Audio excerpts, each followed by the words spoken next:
Halo, halo, hai semuanya. Hari ini di Update Channel ada channel baru atau video baru yang diupload di Update Channel. Kali ini bukan tentang Excel ya, tapi tentang soal dan pembahasan AKM Literasi kelas 6 part 1 tahun ajaran 2023 tahun 2024 kurikulum Merdeka. Nah, dalam video ini kita akan membahas mengenai 10 soal AKM Literasi kelas 6 beserta pembahasan dan juga jawabannya. Oke, kita simak sekarang videonya. Nah, pada soal yang pertama, di sini ada wacana laporan pengamatan, di mana berisikan percobaan es krim garam. Bahan yang diperlukan ada 250 ml susu cair, 6 sendok makan garam, es batu, plastik kecil, plastik besar, sarung tangan atau handuk, mangkuk kecil, dan sendok. Cara pembuatannya, yang pertama masukkan es batu dan garam ke dalam plastik besar. Yang kedua, masukkan susu ke dalam plastik kecil. Yang ketiga, masukkan plastik kecil ke plastik besar. Yang keempat, kocok selama 5-10 menit. Sedangkan yang terakhir, es krim siap dimakan. Catatan pengamatan yang pertama, air dibukukan pada suhu 0 Celcius. Ini disebut titik beku. Dalam air susu ada gula dan lemak. Karena itu air susu baru bisa membeku pada suhu kurang dari 0 Celcius, sekitar 2 sampai 0,5 Celcius. Minus 2 ya. Minus 2 sampai minus 0,5 Celcius. Yang terakhir, garam berfungsi untuk menurunkan suhu es sehingga air susu bisa membeku dan menjadi es krim. Tips, tambahan saus coklat atau potongan buah kalau kamu tidak menyukai es krim vanila. Saat mengocok, pakai sarung tangan atau handuk untuk mencegah tanganmu ikut membeku. Nah, di sini soal 1, apa fungsi garam pada percobaan es krim pada garam? Jawabannya yaitu garam berfungsi untuk menurunkan suhu es. Nah, pembahasannya dapat kita lihat pada teks laporan pengamatan ya. Nah, di sini garam berfungsi untuk menurunkan suhu es. Jadi jawaban ini betul ya, karena di sini yang ditanya fungsinya, jadi cukup ditulis untuk menurunkan suhu es saja. Kita lanjut ke soal berikutnya. Soal yang nomor 2. Nah, di sini soal nomor 2, apa saja bahan utama yang digunakan dalam percobaan es krim garam tersebut? Berikan tanda centang pada setiap jawaban yang benar. Nah, yang A ada susu cair, yang B saus coklat, yang C es batu, dan yang D plastik besar. Di sini pembahasannya sudah ada ya, di mana bahan yang diperlukan dalam percobaan yaitu ada 250 ml susu cair, 6 sendok makan garam, es batu, plastik kecil, plastik besar, sarung tangan atau handuk, mangkuk kecil, dan juga sendok. Maka di sini susu cair itu ada, kita berikan conteng. Saus coklat itu tidak ada, maka kita biarkan saja. Es batu itu ada, kita berikan conteng. Dan plastik besar itu ada, kita berikan conteng. Jadi jawabannya benar itu jawabannya adalah A, C, dan D. Kita lanjut ke soal berikutnya. Soal ketiga. Berdasarkan laporan pengamatan tersebut, pada langkah keberapa susu berubah menjadi es krim?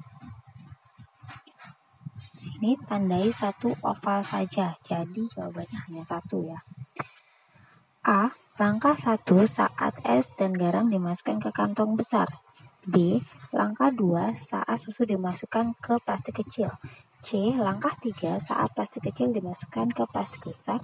D. Langkah 4 saat plastik dikocok selama 5-10 menit. Nah, di sini jawaban yang benar adalah D. Langkah 4 saat plastik dikocok selama 5-10 menit. Nah, pada proses langkah keempat ini, susu sudah berubah menjadi es krim ya, karena langkah 5-nya es krim siap untuk dimakan. Oke, kita lanjut ke soal nomor 4. di mana perhatikan pernyataan-pernyataan berikut berdasarkan laporan pengamatan percobaan es krim garam. Pilihlah benar atau salah untuk setiap pernyataan.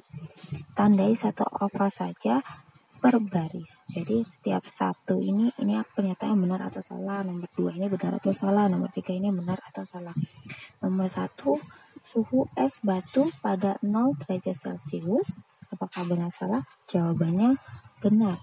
Nah, dapat dilihat pada laporan pengamatan ya bahwa suhu es batu adalah 0 derajat Celcius. Nah, di sini nih air membeku pada suhu 0 derajat Celcius.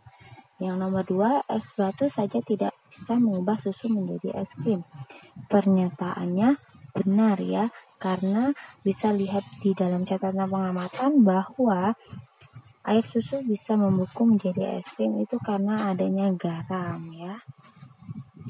Yang nomor 3, garam menjadikan es batu lebih dingin sehingga susu bisa membeku. Jawabannya betul ya, karena di sini juga garam berfungsi untuk menurunkan suhu es. Maka dapat disimpulkan bahwa garam menjadikan es batu lebih dingin sehingga susu bisa membeku.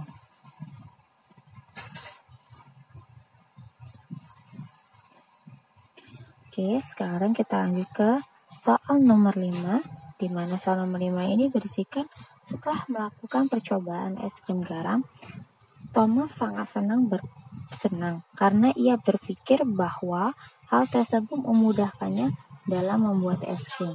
Tuliskan satu alasan yang mendukung pernyataan tersebut.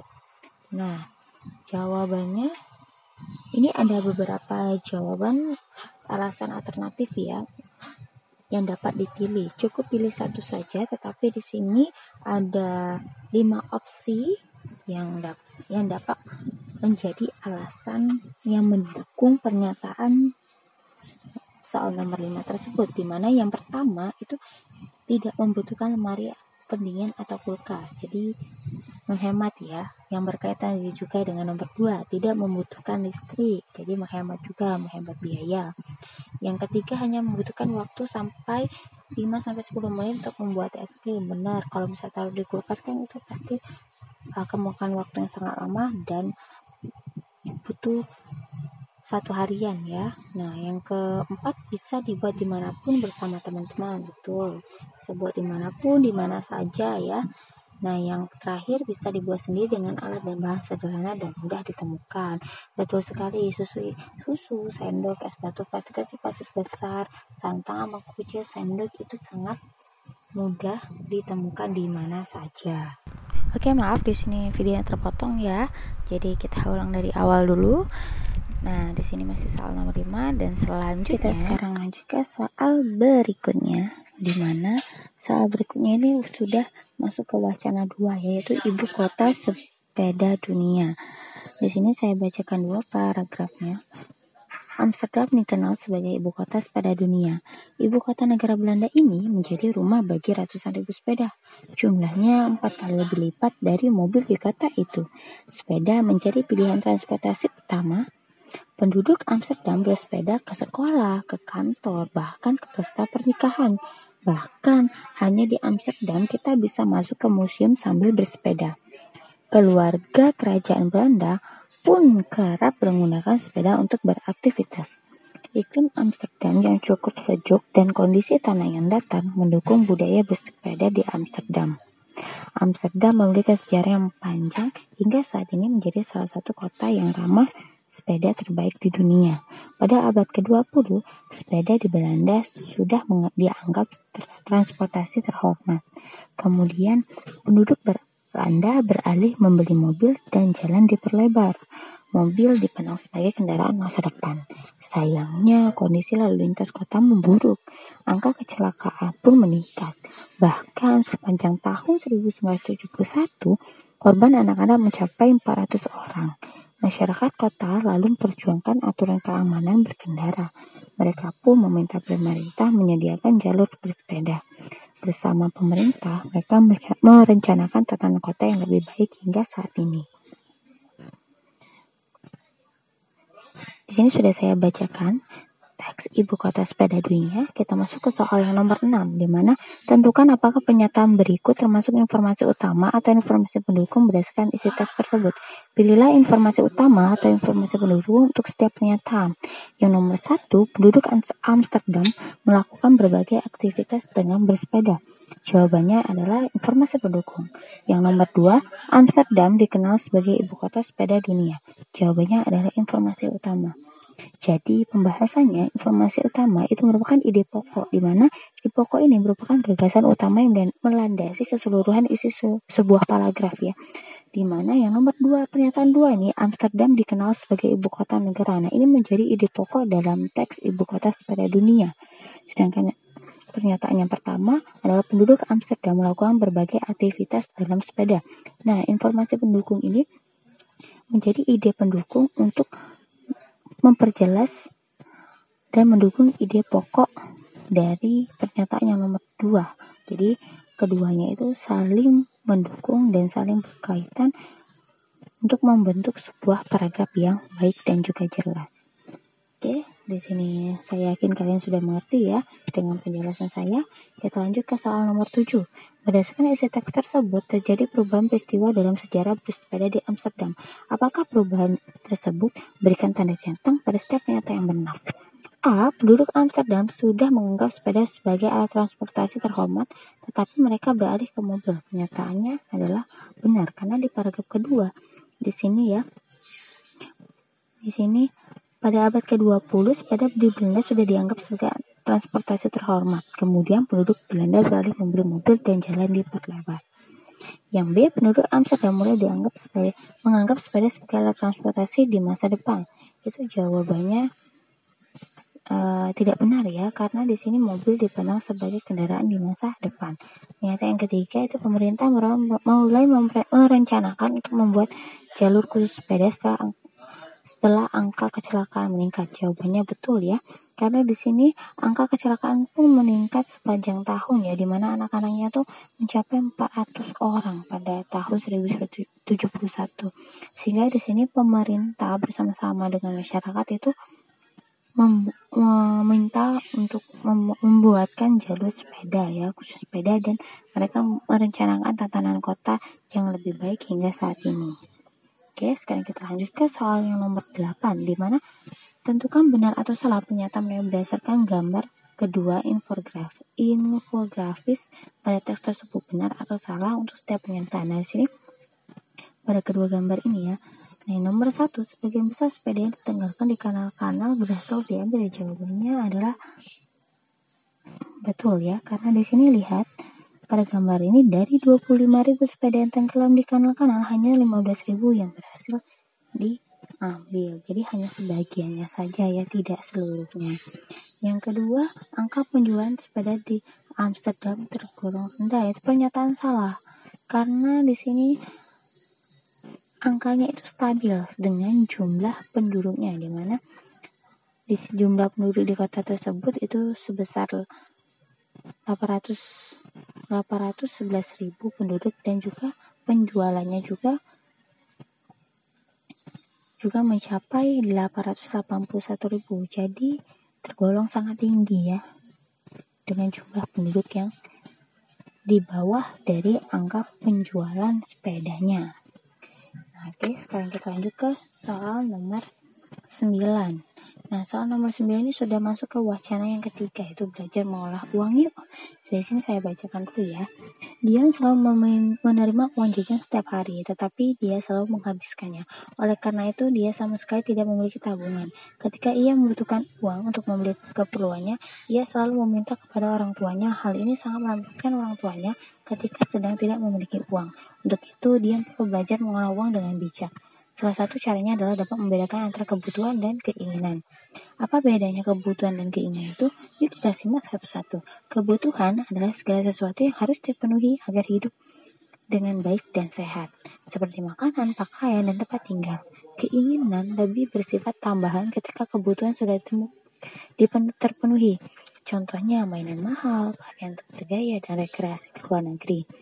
dalam keseharian kadang-kadang kita bingung untuk membedakan apa yang ingin kita penuhi itu adalah kebutuhan atau keinginan. Misalnya, tasmu sudah rusak, kamu perlu membeli tas baru untuk mengganti tasmu yang rusak. Coba bedakan dengan kondisi ketika tasmu masih bagus, namun tetap membeli tas keluaran terbaru. Terlihat bukan yang mana kebutuhan atau keinginan. Untuk lebih memahami tentang kebutuhan dan keinginan, perhatikan tindakan pada kolom A dan kolom B pada situasi berikut ini. Nah, di sini ada soal ya. Soal 9 ini, Dion tidak memiliki tabungan karena tidak bijak dalam menggunakan uang jajannya. Apa saja tindakan bijak yang seharusnya dilakukan Dion dalam menggunakan uang jajannya? Berikan tanda centang pada setiap pernyataan yang benar. Nah, yang A, yaitu dengan A, sarapan pagi di rumah sebelum berangkat ke sekolah. Ini merupakan pernyataan yang benar ya, yaitu kita tidak perlu lagi membeli makanan untuk makan di kantin, untuk makan di sekolah, karena akan membuang uang. Nanti waktu jamnya istirahat baru kita membeli makan untuk menghemat uang. Nah, yang B, saat istirahat membeli makanan ringan agar bisa dimakan di dalam kelas. Nah, ini pernyataan yang sedangkan yang C, jika merasa haus cukup membeli air mineral atau membawa air dari rumah. Itu jawaban benar ya, karena itu sangat menghemat uang. Oke, baiklah. Sekarang kita lanjut ke soal nomor 9, di mana Dion tidak memiliki tabungan karena tidak bijak dalam menggunakan uang jajannya. Apa saja tindakan bijak yang seharusnya dilakukan Dion dalam menggunakan uang jajannya? Berikan tanda centang pada setiap pernyataan yang benar. Yang A, sarapan pagi di rumah sebelum berangkat sekolah. Nah, itu pernyataannya benar ya, karena itu merupakan salah satu cara bijak dalam menggunakan uang jajannya. Jadi tidak perlu membeli jajan di kantin ya, dan itu merupakan salah satu tips hemat uang jajan. Yang B, saat istirahat membeli makan ringan agar bisa dimakan di dalam kelas. Nah, ini pernyataan yang salah, karena kalau misalnya kita lapar, yang kita butuhkan adalah makanan yang berat, bukan makanan ringan. Ringan itu kan contohnya kayak jajan, ciki-ciki, dan lain sebagainya. Itu kan termasuk keinginan, bukan yang kebutuhan. Sedangkan yang dibutuhkan Dion itu adalah makanan berat, bukan makanan ringan. Dan kalau misalnya dia membeli makan ringan di kantin agar bisa makan kelas, itu merupakan pemborosan ya. Nah, sedangkan yang C, jika merasa haus cukup membeli air mineral atau membawa air dari rumah. Nah, ini pernyataan yang benar. Karena apa? Karena yang dibutuhkan itu hanya air mineral. Karena dia merasa haus, dan yang dia butuhkan itu hanya air minum. Jadi cukup beli air mineral saja, atau lebih baik membawa air minum dari rumah. Oke, jadi jawaban yang betul adalah A dan C. Soal nomor 10. Di sini pada teksnya itu diminta untuk perhatikan tindakan pada kolom A dan kolom B. Tetapi pada teksnya ini hanya sampai sini saja, tidak ada tambahan lain-lainnya. Jadi kalau misalnya kalian ketemu soal ini, cukup ikutin arahan dari update channel ya. Jadi saya bacakan dulu soal nomor 10.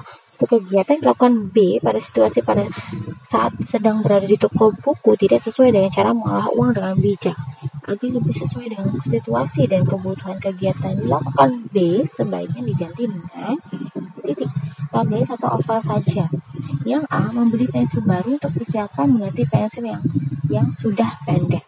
Ini pernyataannya ini betul ya, karena ini ada kebutuhan. Karena kita membeli pensil baru untuk mempersiapkan mengganti pensil yang sudah pendek. Nah, kalau misalnya pensil sudah pendek nih, kan susah untuk dipakai. Kalau misalnya kita rucing aja, habis nanti, kita nggak bisa lagi pakai. Jadi, membeli pensil baru untuk mempersiapkan pensil yang sudah pendek itu menjadi pernyataan yang betul ya. Sedangkan yang B, membeli buku dongeng yang sudah pernah dibaca di buku sekolah, itu ada pernyataan yang salah, karena itu termasuk pemborosan. Kalau misalnya sudah ada buku dongeng sudah kita baca, kenapa kita harus beli lagi? Yang C, membeli buku gambar baru karena bosan dengan buku gambar yang lama. Nah, ini juga termasuk pemborosan. Ini hanya yang kita inginkan saja, bukan kebutuhan ya. Kalau misalnya masih ada buku gambar yang lama, kenapa harus membeli buku gambar yang baru? Sedangkan dia membeli sampul buku dengan karakter kesukaannya lucu dan menarik. Nah, ini juga termasuk pemborosan karena tidak sesuai dengan kebutuhan dan hanya mengedepankan keinginan saja. Nah, jadi pernyataan yang betul hanya satu ya, yang A, membeli pensil baru untuk persiapan mengganti pensil yang sudah pendek atau yang sudah rusak ya. Oke, jadi sekarang soal literasinya sudah selesai kita bahas dari nomor 1 sampai nomor 10. Kami harap kalian dapat memahami dengan baik, dan bagi semua orang yang menonton video ini dapat menjadi acuan, dapat menjadi bahan belajar untuk di sekolah. Ini bisa ya dilakukan ya, untuk menjadi soal juga bisa, untuk menjadi latihan-latihan untuk anak-anak juga bisa. Jadi sekian video pembahasan soal AKM literasi kelas 6 dari Afin Channel.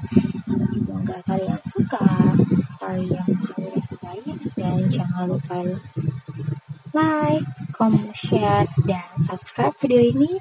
Sekian video dari kami, terima kasih.